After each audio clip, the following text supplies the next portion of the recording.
అయితే instant rice తోటి నేను పిజ్జా బేస్ అయితే తయారు చేసేసుకున్నాను.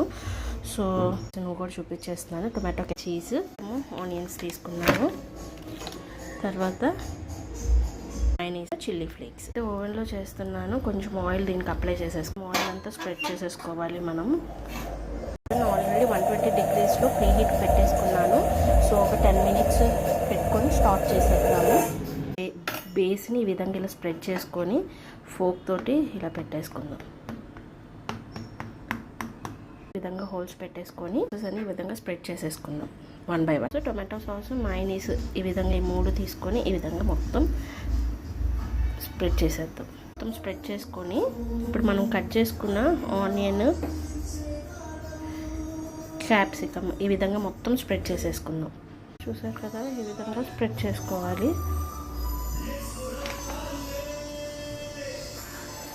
మొత్తం ఇవన్నీ పెట్టేసుకోవాలన్నమాట. ఈ విధంగా సాసెస్ స్ప్రెడ్ చేసుకొని ఆర్గానో ఫ్లేక్స్, చిల్లీ ఫ్లేక్స్ కూడా ఇలా చీజ్ అనమాట. మొజరెల్లా చీజ్ ఎక్కువ వేసుకోండి. మనం ఫైనల్లీ పిజ్జాని ఈ విధంగా తయారు చేసుకొని ఇప్పుడు ఓవెన్లో పెట్టేసుకోవాలి. లేదంటే ఓవెన్ లేకపోతే ఇంకో ప్రాసెస్ కూడా తర్వాత అయితే చూపిస్తాను. హీట్ చేసుకున్న ఓవెన్లో ఇలా బేస్ పెట్టేసుకోవాలి. 120 degreesలో 16 minutes అనేది పెడుతున్నాను. 16 minutes పిజ్జా అయితే కుక్ అవుతుంది.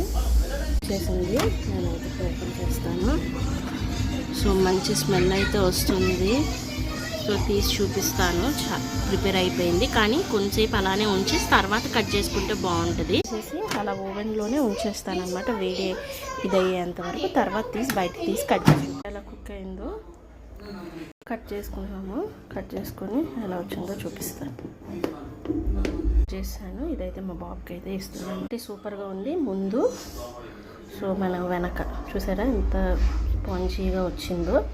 సో మీకు నచ్చినట్లయితే please like, share and subscribe my channel. Thank you for watching.